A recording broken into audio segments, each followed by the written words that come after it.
Hello बच्चों, जो हम क्लास 8 का चैप्टर फर्स्ट है उसमें हमने जो भी पढ़ा, इसके बाद आज लास्ट है।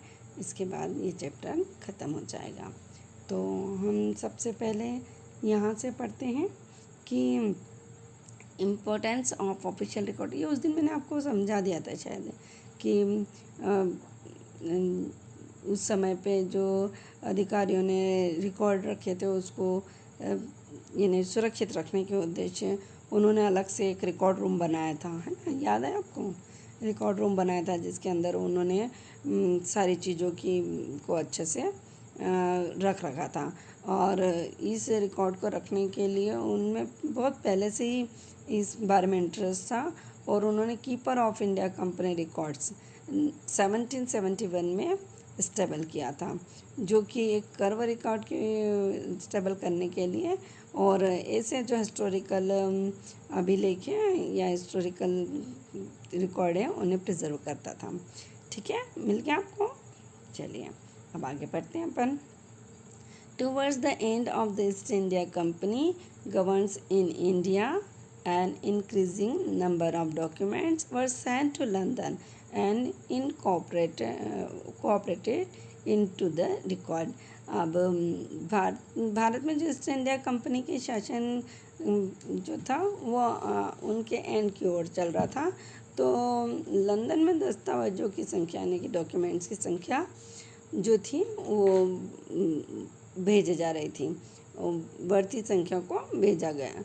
और जो इन रिकॉर्ड्स में शामिल करा वो जो है कि अब तक सबसे प्रलेखित प्रशासनों में से एक था।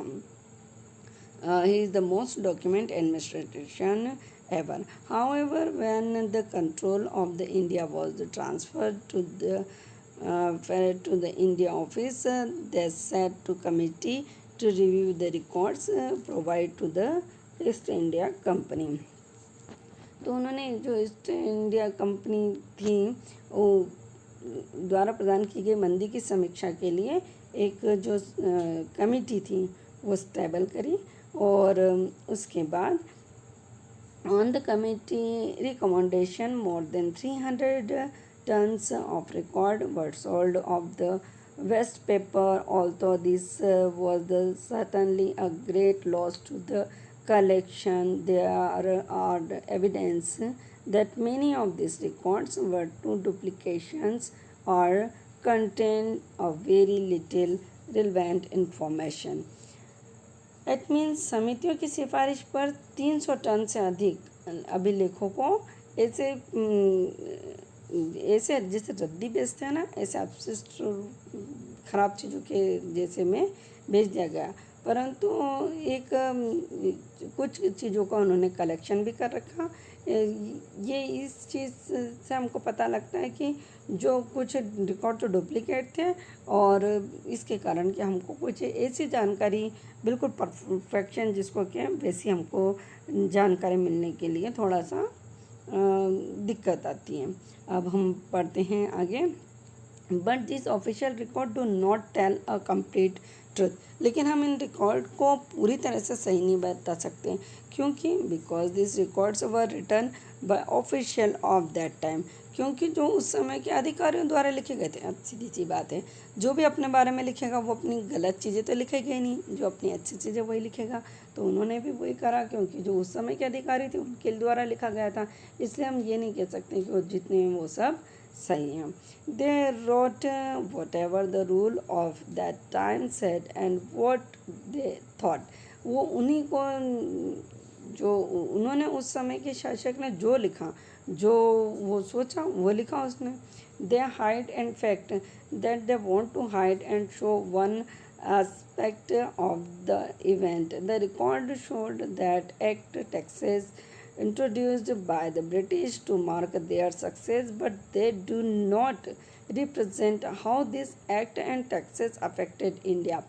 It means अंग्रेजों द्वारा जो सफलताएं थी उनको तो उसने पेश करके दिखाया, लेकिन वे ये नहीं दर्शाते हैं कि जो टैक्स जो भारत को किस तरह से इफ़ेक्ट करा, इसके कारण भारत को कैसे बहुत ज़्यादा परेशानी उठानी पड़ी, नुकसान उठाना पड़ा।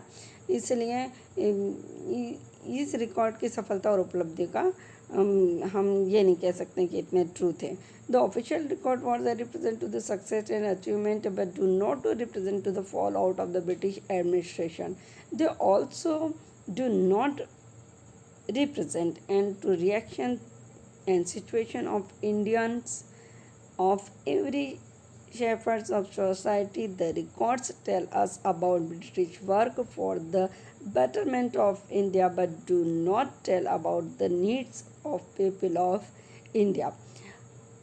अब वे समाज के हर क्षेत्र में भारतीयों की जो था वो प्रतिक्रिया और स्थिति का को नहीं बता सकते हैं, और इसलिए हम कह सकते हैं कि रिकॉर्ड हमारी भलाई के और ब्रिटिश के बारे में काम को तो बताते हैं लेकिन भारत के लोगों की ज़रूरत के बारे में नहीं बताते हैं। अब सीधी सी बात है कि जो रिकॉर्ड खुद लिखेगा तो वो ना अपनी बुराई लिखेगा और ना वो ये लिखेगा कि हमने क्या गलती करी है। इसलिए इन रिकॉर्डों को हम इतना ट्रू यानी पूरी सच्चाई ये रिकॉर्ड नहीं बताते हैं, फिर भी हमको इन रिकॉर्ड से उस समय के बारे में बहुत कुछ पता लगता है। अब बेटा यहाँ पर आपका चैप्टर फर्स्ट जो है क्लास 8 का वो ख़त्म हो गया है, लेकिन अब मैं आपको इसमें क्वेश्चन जो उस दिन मैंने आपको दिए थे इसके पहले वाले वीडियो में मेरे हिसाब से आपने उसे कंप्लीट करके रखे होंगे।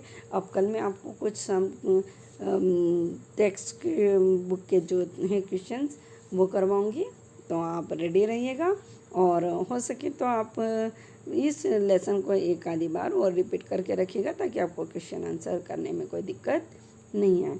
ओके बेटा, बाय, थैंक यू।